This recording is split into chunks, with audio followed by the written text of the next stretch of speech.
नमस्कार दोस्तों, मैं भावेश कुमार स्वागत करता हूं अपने यूट्यूब चैनल IQ टेस्ट 3.0 में। दोस्तों, मैं एग्जामिनेशन मैथ की ऐसी सीरीज को बताने वाला हूं जिससे आपके एग्जाम में जो मैथ क्वेश्चंस आएंगे वो बिल्कुल इसी टाइप के होंगे।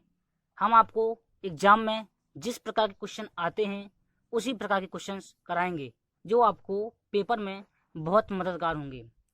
यह क्वेश्चंस हमारे 15 भागों में होंगे, इसलिए आप हमारे प्रत्येक भाग को देखने के लिए चैनल को सब्सक्राइब कर लें तथा नोटिफिकेशन सबसे पहले पाने के लिए बेल आइकन को जरूर दबा लें, जिससे हमारा वीडियो आपके पास सबसे पहले पहुंचे। तो चलिए हम अपना आज भाग 1 शुरू करते हैं। पहला क्वेश्चन है हमारा, एक परीक्षा में एक छात्र को किसी संख्या का 3/14 ज्ञात करने के लिए कहा गया। गलती से उसने उस संख्या का 3/14 निकाल लिया, तब उसका उत्तर सही उत्तर से 150 अधिक आया। दी गई संख्या ज्ञात कीजिए। माना संख्या बराबर x, इस संख्या का उसको कितना ज्ञात करना था, 3/14, यानी x का 3/14 निकालेंगे तो कितना हो जाएगा आपका 3x/14। अब उसने गलती से इसी संख्या का, आपकी s संख्या है, इसका उसने गलती से 3/4 निकाल दिया, तो कितना आएगा 3/4, x का 3/4 बराबर 3x/4। निकालना था उसको 3x/14 और निकाल दिया उसने 3x/4, तो गलती से उसका तो सही उत्तर उसके पहले वाले उत्तर से 150 अधिक आया। तो हम इसको घटा देंगे, इसमें से 3x/4 माइनस 3x/14 बराबर 150।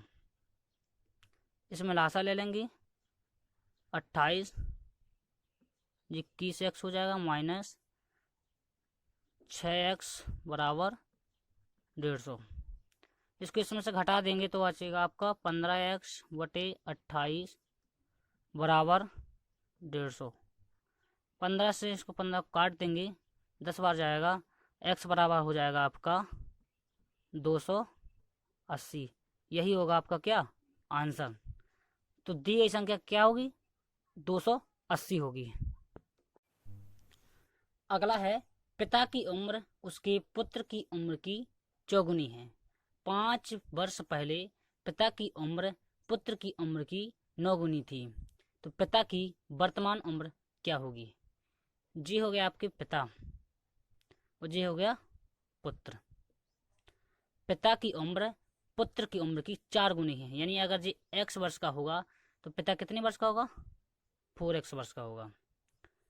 पिता की उम्र पुत्र की उम्र की क्या होगी, 4 गुनी होगी। 4 गुनी हो गई। वो कह रहा 5 वर्ष पहले, यानी 4x-5 हो जाएगा, जो हो जाएगा आपका x-5। 5 वर्ष पहले दोनों की उम्र a होगी, इसकी होगी 4x-5, इसकी होगी x-5। 5 वर्ष पहले जो पिता की उम्र है यह पुत्र की उम्र की क्या 9 गुनी थी। जब जे 9 गुनी है, अगर हम इसमें पुत्र की उम्र में 9 का गुणा कर दें तो क्या हो जाएगी, दोनों उम्र बराबर हो जाएंगी। बस अब हम इसमें x का मान निकाल लेंगे, बराबर ये 9x हो जाएगा माइनस 45। 9x की साइड आ जाएगा तो आपका जी हो जाएगा 5x बराबर माइनस के 45, और ये माइनस के 5 इस साइड जाएगा, प्लस का 5 हो जाएगा। माइनस की 5x बराबर माइनस की 40, माइनस माइनस जी आपका प्लस हो जाएगा, 5x बराबर 40 और x बराबर हो जाएगा आपका 8। उसने पूछा पिता की वर्तमान उम्र क्या होगी, तो पिता की वर्तमान उम्र कितनी थी, 4x। तो पिता की वर्तमान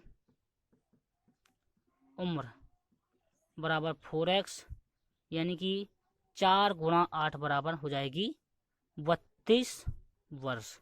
यही होगा आपका आंसर। चलिए अगला क्वेश्चन है हमारा, ए बी तथा सी ने क्रमशः 20,000, 25,000 और 30,000 रुपये लगाकर सांझे में एक व्यापार शुरू किया। ए की पूंजी 3 वर्ष तक, बी की पूंजी 2 वर्ष तक तथा सी की पूंजी 1 वर्ष तक व्यापार में लगी रही। यदि कुल 70,000 रुपये का लाभ प्राप्त किया तब बी को कुल लाभ में कितने रुपए मिलेंगे। इस तरह के सवाल परीक्षा में पूछ लिए जाते हैं, इसलिए आपका इस प्रकार के सवालों को लगाना और समझना अच्छी तरह से बहुत ज़रूरी है।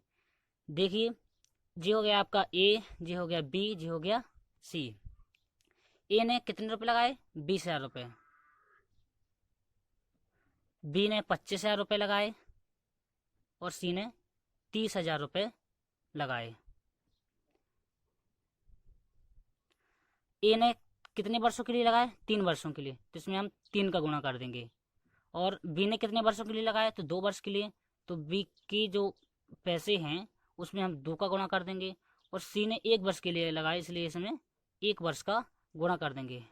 गुणा करने के बाद इसको गुणा करेंगे तो कितना हो जाएगा? जी हो जाएगा आपका 60,000, जी हो जाएगा आपका 50,000 और आपका जी हो जाएगा 30,000।